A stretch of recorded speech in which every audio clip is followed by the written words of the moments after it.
നമ്മൾ നടുക്കെടുക്കുമ്പോൾ പൊതുവെ ഇങ്ങനെ എടുക്കും, അല്ലെങ്കിൽ ഇങ്ങനെ ഒരെണ്ണം എടുക്കും. എന്തായാലും ഇങ്ങനെയല്ല നമ്മൾ എടുക്കാൻ സാധ്യതയുള്ളൂ. ഇങ്ങനെ എടുത്ത് എന്താണ്? അതെനിക്ക് മറ്റൊരു സംശയം ഇതിനകത്ത്. ഒരുപാട് വിളിച്ചുകൊണ്ട് ഇതാണ് ടിക്കറ്റ് കിട്ടിയ ആളെന്നില്ല നിങ്ങളെ മുന്നിൽ കണ്ട് കാണിച്ചില്ല. ഹലോ എന്താ നല്ല സന്തോഷത്തിലാണല്ലോ. ഹലോ കേട്ടോ, തുറല്ലേ? ഹലോ, ആ ഒരു സാധനം പോലെ. ഹലോ ഹലോ പറ. ഞാൻ നന്മ ഉദ്ദേശിച്ചെടുത്തതാണ്, ഞാനൊരു ചാരിറ്റിക്ക് വേണ്ടി എടുത്തതാണ്, അതുകൊണ്ട് ഈ വീട് നാസർക്കയ്ക്ക് തന്നെ ഞാൻ തിരിച്ചു കൊടുക്കുന്നു എന്ന് പറയും.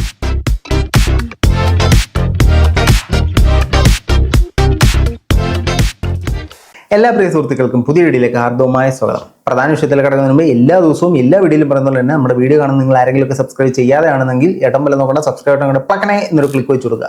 കൂടുതലായിട്ട് ഇന്നില്ല, നേരെ നമുക്ക് നമ്മുടെ വിഷയത്തിലേക്ക് കയറാം. നമ്മുടെ വിഷയം എന്ന് പറഞ്ഞാൽ നമ്മുടെ നാട്ടിൽ സോഷ്യൽ മീഡിയയിൽ ഇപ്പോൾ ഒരുപാട് ഇൻഫ്ലുവൻസേഴ്സ് ഉണ്ട്.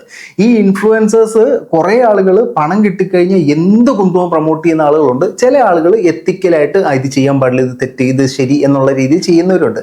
ഞാനിപ്പോൾ നിങ്ങൾക്ക് മുമ്പിൽ ഒരാളെ അവതരിപ്പിക്കാൻ പോവാണ്. ആ ആള് ഏത് ഗണത്തിൽ പെടുന്നതാണെന്നാണ് നിങ്ങൾക്ക് തോന്നുന്നത് ഈ വീഡിയോ കണ്ടു തീർക്കുമ്പോൾ നിങ്ങൾ കമന്റ് ബോക്സിൽ കമന്റ് ചെയ്യുക. അപ്പോൾ നമ്മുടെ വിഷയം എന്ന് പറഞ്ഞാൽ പാണ്ടിക്കാട് കുഞ്ഞൻ. ഈ കുഞ്ഞൻ എന്ന് പറയുന്ന ആൾ ഒരു വലിയ അത്യാവശ്യം ഫേമസ് ആയിട്ടൊരു ഇൻഫ്ലുവൻസർ ആണ്. ഈ പുള്ളിക്കാരൻ സിദ്ദിഖ് ഇടയ്ക്ക് തോളെ കേട്ടപ്പോൾ എടുക്കാൻ പറഞ്ഞു എന്നൊക്കെ പറഞ്ഞ് സിദ്ദിഖിനെ അറസ്റ്റ് ചെയ്തപ്പോഴത്തേനും അട്ടഹസിച്ച് നടന്നൊരു വ്യക്തിയാണ് ഈ പാണ്ടിക്കാട് കുഞ്ഞൻ. ഈ പുള്ളിക്കാരൻ നടത്തിയ പരിപാടി എന്താണെന്ന് വെച്ചാൽ നമ്മൾ സ്ഥിരം കാണുന്ന സാധനം തന്നെ 1500 രൂപയ്ക്ക് നറുക്കെടുപ്പ്, വീട് ഫസ്റ്റ് പ്രൈസ്, സെക്കൻഡ് പ്രൈസ് ജിമിനി, പിന്നെ ഗോൾഡ് കോയിന്, പിന്നെ സ്കൂട്ടി, പിന്നെ ബുള്ളറ്റ് എന്നൊക്കെ പറഞ്ഞുകൊണ്ട് കുറേ തരത്തിലുള്ള ഗിവ് അവേ കൊടുത്തു. ഈ ഗിവ് അവേ തുടർന്നിട്ട് നമ്മുടെ ഇപ്പോൾ അഷ്കർ ടെക്കിയും ഖാദർ കരിപ്പടിയൊക്കെ വലിയ പ്രശ്നങ്ങൾ നടന്നുകൊണ്ടിരിക്കുന്ന കാര്യങ്ങൾ നിങ്ങൾക്ക് എല്ലാവർക്കും അറിയാമെന്ന് വിചാരിക്കുന്നു. അപ്പോൾ അതിൻ്റെ ഒരു കോൺട്രവേഴ്സിയിൽ പുള്ളി വീണിരിക്കുകയാണ്. ആദ്യം പുള്ളി ഈ ഒരു സ്കീം നിങ്ങൾക്ക് മുമ്പ് അവതരിപ്പിക്കുന്നത് ഞാൻ കാണിച്ചു തരാം. വേണം നമ്മുടെ നാട്ടിൽ ആർക്കെങ്കിലും എന്തെങ്കിലും സംഭവിച്ചു കഴിഞ്ഞാൽ നമ്മൾ ഒറ്റ കെട്ടായിട്ടാണ് നിൽക്കേണ്ടത്. അല്ലാതെ ആ മനസ്സെ കുടുങ്ങിക്കുന്നത് ഓനെ ചവിട്ടി ഒരു വാത്ത് ആക്കല്ല വേണ്ട. നമ്മളൊന്ന് ആലോചിച്ച് നോക്കണേ, ഇന്ന് കാണാൻ പോണത് അങ്ങനത്തെ ഒരു വിഷയമാണ്. കണ്ണ് നനയിക്കുന്ന ഒരു കാഴ്ചയാണ് കാണിച്ചിരുന്നത്. ജാതി മതഭേദമില്ലാതെ, രാഷ്ട്രീയമില്ലാതെ ഇവിടുത്തെ എല്ലാവരും ഒത്തൊരുമിച്ച് കൂടിയിരിക്കണം. പറയും സ്വന്തം നാട്ടുകാരനെ രക്ഷിക്കാൻ വേണ്ടി കണ്ടാണ് ഇത്രയും ജനങ്ങള് പുറകെ കാണുന്ന ഈ നാട്ടുകാരുണ്ടല്ലോ. ഇവരിന്നില്ലാന്നുണ്ടെങ്കിൽ നാസറാക്ക ഇന്നില്ല. അതന്നെ പറയല്ലേ. കാരണം അത്രയും കടത്തിൽ മുങ്ങി ഒരു വാത്തുക്കായി നിൽക്കുമ്പോഴും ഈ നാട്ടുകാർ ഒരു സമാധാന വാക്ക്, എല്ലാത്തിനും ഒപ്പം നിൽക്കുകയാണ് നാട്ടുകാർ. അപ്പൊ എന്താണെന്നില്ല ഇവിടുത്തെ കാരണപ്പെട്ട ആൾക്കാരോട് നമുക്ക് ചോദിച്ചു നോക്കാം. ഈ സ്കീം എന്താണെന്ന് അറിയാത്തവർക്ക് ഞാൻ ഒന്നുകൂടെ പറഞ്ഞുതരാം. അതായത് ഒരു വ്യക്തി ആ നാട്ടിൽ വളരെ സമ്പന്നനായിട്ട് ജീവിക്കുന്നു. സമ്പന്നനായിട്ട് ജീവിക്കുന്ന സമയത്ത് എന്തെങ്കിലും രോഗങ്ങളോ എന്തെങ്കിലും ബിസിനസ് തകർച്ചയോ എന്തെങ്കിലും വന്ന് പുള്ളിക്കാരൻ്റെ ബിസിനസ് തടപടല പാളുന്നു. പുള്ളി വലിയൊരു കടക്കണിയിലേക്ക് വീഴുന്നു. കടക്കണിയിൽ നിന്നും കരകയറാൻ പറ്റാതെ പുള്ളി ഒരു ലക്കി ഡ്രോ സമ്മാനമായിട്ട് വരുന്നു. ഫസ്റ്റ് പ്രൈസ് 1500 രൂപയുടെ നിങ്ങൾ ഇത്ര കൂപ്പൺ എടുക്കുക. ആ കൂപ്പണിൽ നിന്ന് നറുക്കെടുപ്പിൽ കിട്ടുന്ന ഫസ്റ്റ് ഒരാൾക്ക് ഫസ്റ്റ് പ്രൈസ് ഈ വീട് കൊടുക്കും, സെക്കൻഡ് പ്രൈസ് ഈ മുറ്റത്ത് കിടക്കുന്ന കാർ കൊടുക്കും, തേർഡ് പ്രൈസ് ലോക്ക് കിടക്കുന്ന സ്കൂട്ടി കൊടുക്കും, ഫോർത്ത് പ്രൈസ് കുറെ ഗോൾഡ് കോയിൻ കൊടുക്കും എന്ന് പറഞ്ഞിട്ട് പബ്ലിക്കിൻ്റെ 1500 രൂപ വെച്ചിട്ട് ഇപ്പോൾ 1 കോടി രൂപ വിലമതിക്കുന്ന വീടാണെങ്കിൽ ആ വീടിന് മാക്സിമം 1 കോടി രൂപ മോഹവില. ആ വീടിന് ഇവർ മൊത്തത്തിൽ പബ്ലിക്കിൽ നിന്ന് 1.5 കോടിയിലെ 2 കോടി റേസ് ചെയ്തിട്ട് ഒരുത്തിന് വീടും ഒരുത്തിന് കാറും ഒക്കെ കൊടുത്ത് 4 വഴിക്ക് പറഞ്ഞു വിടും എന്നാണ് ഇവരുടെ വാദം.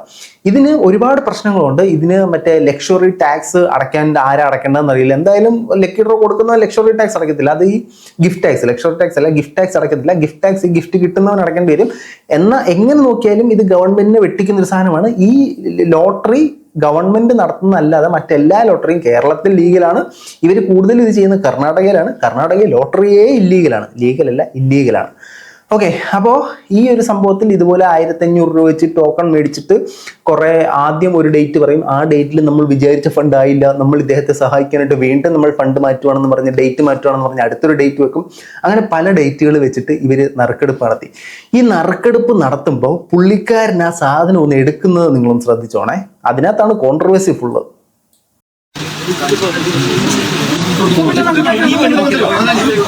ഒരു ഗ്യാപ്പ് ഓക്കെ എടുത്തുണ്ടോ? ഓക്കെ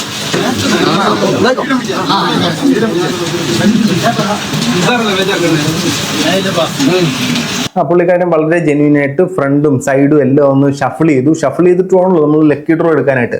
അപ്പൊ ഇത് ഓൾറെഡി ഇത്തരത്തിലുള്ള ലക്കി ഡ്രോയ്ക്ക് ഒരുപാട് പബ്ലിക്കിന്റെ എതിർപ്പുണ്ട്. ഈ എതിർപ്പ് ഒരുപാട് ആളുകൾ ഇത് ഫ്രോഡാണോ ജെന്യൂൻ ആണോ എന്നുള്ള തർക്കം ഇവിടെ നടപ്പുണ്ട്. ഒരുപാട് ഇൻഫ്ലുവൻസേഴ്സ് ഇതിനെ എതിർക്കുന്നുണ്ട്. അങ്ങനെയുള്ള സമയത്ത് നമ്മളിത് ചെയ്യുമ്പോഴത്തേനും വളരെ ജെന്യൂനായിട്ട് വളരെ ട്രാൻസ്പെറന്റ് ആയിട്ട് ചെയ്യണ്ടേ. ഇപ്പൊ ഇതിനകത്ത് എഴുതിയിട്ടേക്കുന്ന പേരുകളൊക്കെ ആരാന്ന് പോലും നമുക്കറിയത്തില്ല. ഈ കൊടുത്തവരൊക്കെ ഉണ്ടോ എന്നറിയില്ല, അത് കാണിക്കാൻ പറ്റത്തില്ല, അത് പോട്ടെ. പക്ഷെ ആൾ നറുക്ക് എടുക്കുമ്പോഴെങ്കിലും അത് കറക്റ്റായിട്ട് എടുക്കണ്ടേ. പുള്ളി നറുക്ക് എടുക്കുന്നുണ്ടോ, കൈ അകത്തോട്ടിട്ട് ഒരു 5 മിനിറ്റ് ആലോചിച്ച് തപ്പി പെറുക്കി ഒരെണ്ണം എടുക്കും. കണ്ടോണേ. എടുക്കട്ടെ ആ എടുത്തോ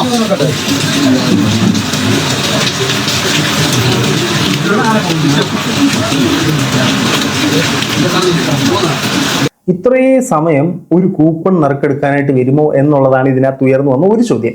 കുറേ നേരം കൊണ്ട് പുള്ളി അവിടെ എന്തോ തപ്പുന്നുണ്ട്, അവിടെ എന്തോ ഇൻസുലേഷൻ ടേപ്പ് വെച്ചോ പശ വെച്ചോ ഒട്ടിച്ച് വെച്ചിട്ടുണ്ട്, അത് ഇളക്കാൻ ശ്രമിക്കാന്ന് കുറെ ആളുകൾ പറയുന്നു. ഏതായാലും ഇതിന് നോർമലി നമ്മളൊരു നറുക്കെടുപ്പിൽ ഒരാൾ നറുക്കെടുക്കുന്നതിനേക്കാൾ കൂടുതൽ സമയം ഇദ്ദേഹം സ്പെൻഡ് ചെയ്തു. അത് മാത്രമല്ല ഇദ്ദേഹത്തിന്റെ ബോഡി ശൈലി നോക്കിയാലും ഇങ്ങനെ ഇട്ടു, എന്നിട്ട് ഇതിലേ കൂടി ഇട്ടു, എന്നിട്ട് ഇങ്ങനെ തപ്പുന്നു, എന്തൊക്കെയോ ചെയ്യുന്നു. അങ്ങനെയൊക്കെയാണ് ഇളക്കിയെടുക്കുന്നത്. ഈ ഇളക്കിയെടുക്കുന്നത് നിങ്ങൾ ശ്രദ്ധിച്ചോണം, ചുറ്റുപാടുമുള്ള ശബ്ദവും ശ്രദ്ധിച്ചോണം.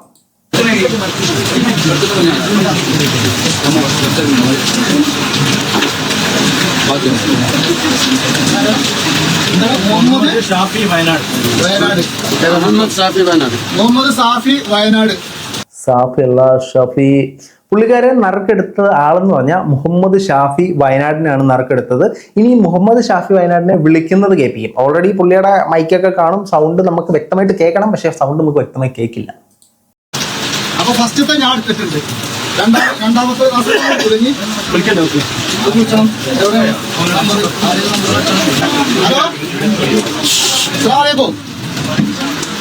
നാസർ ഖാന്റെ തീര് എടുത്തിനോ, പിന്നെ നറുക്കെടുത്തിനോ?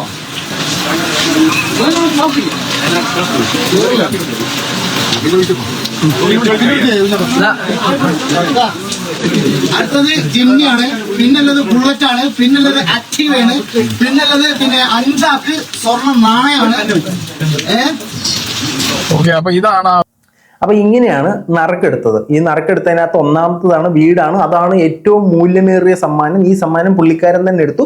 പുള്ളിക്കാരൻ ഈ എടുത്തതിനകത്ത് ഒരുപാട് ഫ്രോഡ് പരിപാടി ഉണ്ടെന്നാണ് പല ആളുകളും അവകാശപ്പെടുന്നത്. എനിക്കും കണ്ടിട്ട് അങ്ങനെ തന്നെ തോന്നുന്നു, എന്തോ ഉടായ്പനത്ത് കാണിച്ചിട്ടുണ്ടെന്ന് തന്നെയാണ് എനിക്ക് ഫീൽ ചെയ്തത്. ഇനി ഇതിനകത്ത് സംഭവിക്കാൻ പോകുന്നൊരു കാര്യം ഞാൻ പറയാം. ഞാൻ നന്മ ഉദ്ദേശിച്ചെടുത്തതാണ്, ഞാനൊരു ചാരിറ്റിക്ക് വേണ്ടി എടുത്തതാണ്, അതുകൊണ്ട് ഈ വീട് നാസർക്കയ്ക്ക് തന്നെ ഞാൻ തിരിച്ചു കൊടുക്കുന്നു എന്ന് പറയും. അല്ലെങ്കിൽ നമ്മൾ തെരഞ്ഞു പിടിച്ച് വരുമ്പോൾ ഈ കിട്ടിയ ഷാഫി വയനാട് നാസർക്കയുടെ ആരെങ്കിലും സ്വന്തക്കാരോ ബന്ധുക്കാരോ ആയിരിക്കും. അതും അല്ലെങ്കിൽ ഇനിയും കുറഞ്ഞ റേറ്റിന് ഈ വീട് കൊടുത്തിട്ടുണ്ടോ എന്നറിയില്ല. എന്തായാലും ഇതിനകത്തൊരു ട്രാൻസ്പെറൻസി ഇഷ്യൂ വന്നു. ബേസിക്കലി പുള്ളി ഇതിന്റെ എക്സ്പ്ലനേഷൻ ആയിട്ട് വന്നിട്ടുണ്ട്. അതിലൊക്കെ നമുക്ക് പോകാം. പുള്ളി പറയുന്നത് ഞാൻ അടി വരെ തട്ടിയെടുക്കണം എന്നൊക്കെ വിചാരിച്ചു എന്നാണ്. പക്ഷെ എന്തുകൊണ്ട് അത്രയും സമയം അതിനെടുത്തു? ഓൾറെഡി ഈ വിഷയത്തെക്കുറിച്ച് ഇങ്ങനൊരു പ്രശ്നം നടക്കുന്നു. ഓൾറെഡി ഇതൊരു കോൺട്രവേഴ്സി ആകാൻ സാധ്യതയുള്ള ടോപ്പിക്കാണ്. സോഷ്യൽ മീഡിയയിൽ വളരെയധികം കുറച്ച് നാളുകൾക്ക് മുമ്പ് ചർച്ച ചെയ്തൊരു സാധനമാണ്. അപ്പം നമ്മളിത് ഹാൻഡിൽ ചെയ്യുമ്പോൾ നമ്മൾ ഹാൻഡിൽ വിത്ത് കെയർ ചെയ്യുന്നുണ്ടായിരുന്നു. ഇനിയിപ്പോൾ എങ്ങനെ ഞാനിത് ജെനുവിനായിട്ട് ചെയ്തതാണെന്ന് ഇദ്ദേഹം പ്രൂവ് ചെയ്യുന്ന എനിക്കറിയില്ല. ഏതായാലും ഇദ്ദേഹം പ്രൂവ് ചെയ്യാനായിട്ട് നട്ടപ്പാതിരിക്ക് നമ്മുടെ വയനാട് നമ്മളെ ഗിഫ്റ്റ് അടിച്ച് ചെറുപ്പക്കാരനെ പോയി കണ്ടുപിടിച്ചു. ആ പുള്ളിക്കാരനുമായിട്ട് ഒരു വീഡിയോ ഇട്ടു. അത് നമുക്ക് കാണാം. പരിപാടി ഇന്നേ വരെ ചെയ്തിട്ടില്ല. ഒരാളെ നയാ പൈസ ഇന്ന് വരെ തിന്നിട്ടുമില്ല. ഇന്ന് നേരം ഇത് വരെ നിങ്ങൾ എല്ലാവരും പാടം പച്ചർച്ചിരുന്നു. നിങ്ങൾ എല്ലാവരും കൂടെ പച്ചർച്ചിരുന്നു. ഇത് ഇൻസ്റ്റാഗ്രാമിൽ ഈ സാധനം ഭയങ്കര വൈറലായി. പുള്ളിക്കാരൻ എന്തോ ഫ്രോഡ് കാണിച്ചെന്നുള്ളത് അത് പലതരത്തിൽ വൈറലായി, പല റീൽസിലും വന്ന് ഭയങ്കരമായിട്ട് സംഭവമായി. ഈ പച്ച ഇറച്ചി തിന്നേണ്ട, എന്നാടാ എന്റെ ഇറച്ചി, ഇന്നടാ തിന്നോടാ കടിച്ചോടാ എന്ന് പറഞ്ഞ് നമ്മൾ വെച്ചു കൊടുത്തിട്ടില്ലേ? നമ്മൾ എന്തിനീ ആവശ്യമില്ലാത്ത പണി കാണിച്ചത്? നമ്മൾ ഒന്ന് കറക്കിയിട്ടൊരു സാധനം എടുത്തായിരുന്നു, ഈ പണിയില്ലായിരുന്നല്ലോ. നമ്മളായിട്ട് സംശയം ഉണ്ടാക്കുന്ന രീതിയിൽ അത് ചെയ്തു, അല്ലെങ്കിൽ നമ്മൾ ശരിക്കും എന്തോ ഉടായ്പ് കാണിച്ചു. ഇത് തന്നെയാണ് ഇന്ന് സംഭവിച്ചത്. ഒരുപക്ഷെ വൈറലാകാൻ വേണ്ടി ചെയ്തായിരിക്കും, ഒരുപക്ഷെ ജെനുവിനായിട്ട് ചെയ്തായിരിക്കും, ഒരുപക്ഷെ ഉടായ്പ് കാണിച്ചിട്ടുണ്ടാവാം. ഏതാണെന്നുള്ളത് എനിക്ക് വ്യക്തമായിട്ട് അറിയില്ല. എനിക്കിത് കണ്ടിട്ട് ഇത് അത്ര വെടുപ്പായിട്ട് എനിക്ക് തോന്നിയില്ല. ഏതായാലും പുള്ളി വയനാടുള്ള ചെറുപ്പക്കാരനെ കണ്ടുപിടിച്ച് പറയുന്നത് നമുക്ക് ബാക്കിയാണ്. ഞാൻ പറ്റിച്ചു, ജനങ്ങളെ പറ്റിച്ചു എന്ന് പറഞ്ഞിട്ട് എന്തേ ഞാൻ പറ്റിച്ചത്? നിങ്ങളൊന്ന് പറഞ്ഞോട്ടെ. നിങ്ങൾ എന്തായാലും ഫെവിക്കൂൾ അല്ലെങ്കിൽ പിന്നെ സൂപ്പർ കൂൾ ഒട്ടിച്ച് കണ്ട് അതിന്റെ അടിയിൽ ഒട്ടിച്ച് വെച്ച് അത് തൊയഞ്ഞെടുക്കും. ചങ്ങായിമാരെ കടലാസമോ വല്ല പശി തേച്ചാണ്ട് അതിന്റെ അടിയിൽ നിന്ന് ആയിരക്കണക്കിന് ടിക്കറ്റ് അതിന്റെ അടിയിൽ നിന്ന് എടുത്ത് കഴിഞ്ഞത് ചീന്തി അല്ലെങ്കിൽ ഇതാക്കിയ അതാവും. അപ്പോൾ എന്തോ ഫ്രഷ് ഐഡിയ ആണ് പറ്റിയിരിക്കുന്നത്. കാരണം പുള്ളിക്കാരൻ ആ നറുക്കെടുത്തത് ഇങ്ങനെയാണ് എടുത്തത്, ഇവിടെ വെച്ചിട്ട്. അതെന്താണ് അങ്ങനെ വന്നതെന്ന് എനിക്കറിയില്ല. നമ്മൾ നടുക്കെടുക്കുമ്പോൾ പൊതുവെ ഇങ്ങനെ എടുക്കും, അല്ലെങ്കിൽ ഇങ്ങനെ ഒരെണ്ണം എടുക്കും. എന്തായാലും ഇങ്ങനെയല്ല നമ്മൾ എടുക്കാൻ സാധ്യതയുള്ളൂ. ഇങ്ങനെ എടുത്ത് എന്താണ്? അതെനിക്ക് മറ്റൊരു സംശയം ഇതിനകത്ത്. എന്തേലും ആവൂലേ? അത് അതേമാതിരി നിങ്ങളെ മുന്നിൽ തന്നെ ഞാൻ ലൈവായിട്ട് തുറന്നത് കാഴ്ച ചെയ്തിട്ടുണ്ട്. ഇപ്പോൾ നടക്കണ ലൈവാണ്, ഞാൻ കട്ട് ചെയ്തിട്ടില്ല. പിന്നെ നിങ്ങളിലേറെ ആ നാട്ടുകാർ കംപ്ലീറ്റ് 1, 2 അല്ല 10, 20, 30 ടിക്കറ്റ് എടുത്ത അത്രയും ജനങ്ങൾ അവിടെ നിൽക്കുന്നുണ്ട്. 100 കണക്കിന് ജനങ്ങൾ അവിടെ ഓരോ മുന്നിൽ വെച്ചാണ്ടാണ് ഇതാക്കി. പിന്നെ ശരിക്കും കുഴച്ചിട്ടില്ല. ആദ്യം തന്നെ ഉള്ളുന്ന ഒരു വട്ടം കുഴച്ച് കഴിഞ്ഞ് അതേപോലെ ഇഞ്ച വക രണ്ടാമതാക്കി. പിന്നെ ഇങ്ങനെയായിട്ട് കുമ്പിടുമ്പോ നല്ല ഹൈറ്റ് ഉണ്ട് ആ ഗ്ലാസ്. ഞാൻ ശരിക്കും നോക്കിച്ച് അതിന്റെ അടി ആ ഗ്ലാസ് നമുക്ക് വരെ തട്ടണമെന്ന് ആഗ്രഹമുണ്ട്. ആ ഏറ്റവും അടിയിൽ നിന്നാണ് ഞാൻ നറുക്കെടുക്കാൻ നോക്കിയത്. അപ്പൊ ഇങ്ങനെ അടിയിൽ കൂടി തപ്പി ഇങ്ങനെ ഏതെങ്കിലും ഒന്ന് കിട്ടുന്ന ആൾക്കാരല്ലേ ഞാൻ നോക്കുള്ളൂ. അതെ, അത് കറക്റ്റാണ്. അപ്പൊ ആദ്യം നമ്മൾ ഈ കൈയിട്ട്, പിന്നെ നമ്മൾ ഇപ്പുറത്തെ കൈയിട്ട് തപ്പി നമ്മൾ കണ്ടുപിടിച്ചല്ലേ. ഫ്രഷ് ആ പറ. അതിന്റെ പേരിൽ ഇന്ന് ഞാൻ ഇപ്പൊ കള്ളനായി, ആൾക്കാരെ പറ്റിച്ചോനായി. തീർച്ചയായിട്ടും ആൾക്കാരെ പറ്റിച്ചവനാണ്. കാരണം നമ്മുടെ നാട്ടിൽ ലീഗൽ അല്ലാത്ത ഇല്ലീഗലായിട്ടൊരു സാധനം ചെയ്തിട്ട് നാട്ടുകാരെ പറ്റിച്ചാൽ എന്താണ്? ലോട്ടറി നിരോധിച്ച സ്ഥലത്ത് അല്ലെങ്കിൽ ലോട്ടറി നമുക്ക് ചെയ്യാൻ പെർമിഷൻ ഇല്ലാത്തടത്ത് ഒന്ന് നമ്മളൊരു ലോട്ടറി പോലെ ആ സാധനം നടത്തി കഴിഞ്ഞാൽ അത് ലോട്ടറി സ്കാം എന്ന് തന്നെ അറിയപ്പെടാൻ സാധ്യതയുള്ളൂ. അല്ലെങ്കിൽ നമ്മൾ ഇമാതിരി പള്ളിക്കെട്ടിലൊന്നും പോയി നിൽക്കാൻ പാടില്ലായിരുന്നു, അല്ലെങ്കിൽ അത് ജെനുവിനായിട്ട് ചെയ്യണമായിരുന്നു. ഇതിനകത്ത് ഇപ്പൊ ആ നറുക്കെടുപ്പിൽ പങ്കെടുത്ത ഒരാൾ എനിക്ക് ഇതിന്റെ ജെനുവിനിറ്റിയിൽ വിശ്വാസക്കുറവുണ്ട് എന്ന് പറഞ്ഞിട്ട് ഒരു കംപ്ലൈന്റ് കൊടുത്തു കഴിഞ്ഞാൽ ഇത് ആട്ടാപ്പാടല പോകും, ഫുള്ള് സെറ്റ്. അതാണ് ചെയ്യേണ്ടത്. പക്ഷെ ആ നറുക്കെടുപ്പിൽ പങ്കെടുത്ത ആരെങ്കിലും ചെയ്യണം. ഇപ്പോൾ ഇതാണ് അഷ്കർട്ടയ്ക്ക് എന്ന് പറഞ്ഞ സാധനം. ഇത് പല ആൾക്കാരും ഇതിനെ ഒരു സാധ്യതയായിട്ട് കണ്ടെത്തി, ഇതിനെ ഒരു ബിസിനസ്സായിട്ട് കണ്ടെത്തി ചെയ്തുകൊണ്ടേയിരിക്കും. ഇതുമായിട്ട് ബന്ധപ്പെട്ട് നമ്മളൊരു വീഡിയോ ഇട്ടിട്ടുണ്ട്. അതിനകത്ത് വ്യക്തമായിട്ട് ഞാൻ എൻ്റെ ഗിഫ്റ്റ് ടാക്സും അല്ലാതെ നമ്മൾ നോർമലി സെല്ല് ചെയ്യുമ്പോഴുള്ള ടാക്സും എല്ലാം പറഞ്ഞിട്ടുണ്ട്. പറ്റുന്നവരെല്ലാം ആ വീഡിയോ ഒന്ന് കണ്ടു നോക്കുക കേട്ടോ. ആൾക്ക് സാധനം കിട്ടിയത് ഇപ്പൊ പറഞ്ഞേ, ഈ ഫസ്റ്റ് പ്രൈസ് അടിച്ച ആളോട് ഇന്ന് വരാൻ പറഞ്ഞു. ഞാൻ മറ്റേ ജിമ്മി അടിച്ച ആളോടും വരാൻ പറഞ്ഞു. അപ്പൊ ഓരോ ഞങ്ങൾ തിരക്കാണ്, പിന്നെ ഒരുത്തൻ ബാംഗ്ലൂരാണ്, ഒരുത്തൻ ലോഡ് വണ്ടിയിട്ട് വെക്കുന്നത്. ഈ നട്ടപ്പാതിരാക്ക് ഇപ്പൊ നിങ്ങൾ മുന്നിൽ വരുന്നുണ്ട്. ഇതാക്കണ് ഈ ലോഡ് വണ്ടി വയനാട് ഭാഗത്താണ് നിർത്തിയിട്ടിരിക്കുന്നത്. നാസറാക്കാനോട് നാസറാക്ക എന്തായാലും വിളിച്ച് നാട്ടുകാരെ മുമ്പിൽ ഇയാളെ കാണിച്ചു കൊടുക്കണം. ഈ ലോഡ് വണ്ടി ഉണ്ടല്ലേ, ഈ നട്ടപ്പാതിരയ്ക്ക് അവിടെ പോയി നിന്ന് നാട്ടുകാരെ കാണിക്കാനൊന്നും അല്ലല്ലോ സുഹൃത്തെ, താങ്കളുടെ സൈഡിൽ ന്യായം തെളിയിക്കാനല്ലേ. അത് താങ്കൾ ഇനിയിപ്പോൾ അങ്ങനെ ഒരാളെ കാണിച്ചാൽ പോലും എന്തൊക്കെ ചെയ്താൽ പോലും നമ്മൾ ആ സമയത്ത് അതിനകത്തോട്ട് ഇട്ട് നമ്മൾ എടുത്തത് ജെന്യൂനായിട്ട് എടുത്തതെന്ന് എങ്ങനെ പ്രൂവ് ചെയ്യും? ഒന്നുകിൽ നമ്മൾ ആ ഗ്ലാസ് ബൗൾ കാണിച്ചിട്ട് അതിലെല്ലാം കൂടി ഇടുന്നിട്ട് ആ ഗ്ലാസ് ബൗളിനകത്തൊന്നും ഇല്ല, അത് ട്രാൻസ്പെറന്റ് ആണെന്ന് കാണിച്ചിട്ട് ഇട്ടെടുത്തിരുന്നെങ്കിലും ഈ സാധനങ്ങളൊക്കെ ഓക്കെയാണ്. നമ്മളെ കാണുന്നതേ ഗ്ലാസ് ബൗളിൽ ഇട്ട് വെച്ചൊരു സാധനമാണ് നമ്മളെ കാണിക്കുന്നത്. മാത്രമല്ല നിങ്ങൾ ഒന്ന് ഷഫിൾ ചെയ്ത് താഴെ വരെ പോയി എടുത്തിരുന്നെങ്കിലും അത് ജെന്യൂനായിട്ട് തോന്നിയേനെ. പക്ഷെ അവിടെ പോയി തപ്പിപ്പുറക്കി എടുത്തു.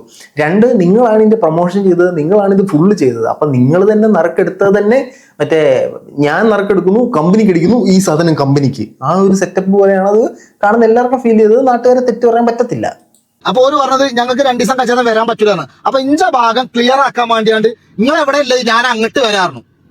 അങ്ങനെ വന്നിക്കാണ് ഓരോ പിന്നെ കാണാൻ വേണ്ടിയാണ്ട് ഓരോ ഇവിടെ ഉണ്ട്. ഒരുപാട് വിളിച്ചുകൊണ്ട് ഇതാണ് ടിക്കറ്റ് കിട്ടിയ ആളെന്നില്ല നിങ്ങളെ മുന്നിൽ കണ്ട് കാണിച്ചില്ല. ഹലോ എന്താ നല്ല സന്തോഷത്തിലാണല്ലോ. ഹലോ കേട്ടോ തുറില്ലേ, ഹലോ ആ ഒരു സാധനം പോലെ ഹലോ ഹലോ പറ. ടിക്കറ്റ് നിങ്ങൾക്കുള്ള കിട്ടിയിരുന്നത് അല്ല, നിങ്ങൾ എത്ര ടിക്കറ്റ് എടുത്തത്? 13 ടിക്കറ്റ്. നിങ്ങൾ മാത്രം എടുത്ത്? ഇല്ല, ഞങ്ങൾ ഫ്രണ്ട്സായിട്ടാണ് എടുത്തുള്ളത്. തന്നെ. അല്ല അപ്പൊ എന്താ നിങ്ങളെ പരിപാടി എന്താ? നമ്മുടെ ഇന്റർലോക്കിന്റെ സ്റ്റോണ്ടൊക്കെ വർക്കാണ്. ബാക്കിയൊക്കെ ഇത് തന്നെ ആളെ കണ്ടുപിടിച്ചു, ഇത് ജെന്യൂനായിട്ടാണ് ഞാൻ ചെയ്തത്, ഞാൻ കള്ളത്തിലൊന്നും ചെയ്തിട്ടില്ലെന്നാണ് പുള്ളി വാദിക്കുന്നത്. ഫസ്റ്റ് ഓഫ് ഓൾ നിങ്ങൾ ഓർക്കുക, ലോട്ടറി എന്ന് പറയുന്നത് നമ്മുടെ നാട്ടിൽ പ്രൈവറ്റ് ആയിട്ടൊരു വ്യക്തിക്ക് ചെയ്യാൻ പറ്റുന്ന സാധനമല്ല. ഇത് പക്ക ഇല്ലീഗലാണ്. ഇത് ടാക്സ് വെട്ടിക്കുന്ന ഒരു സാധനമായിട്ട് വരും.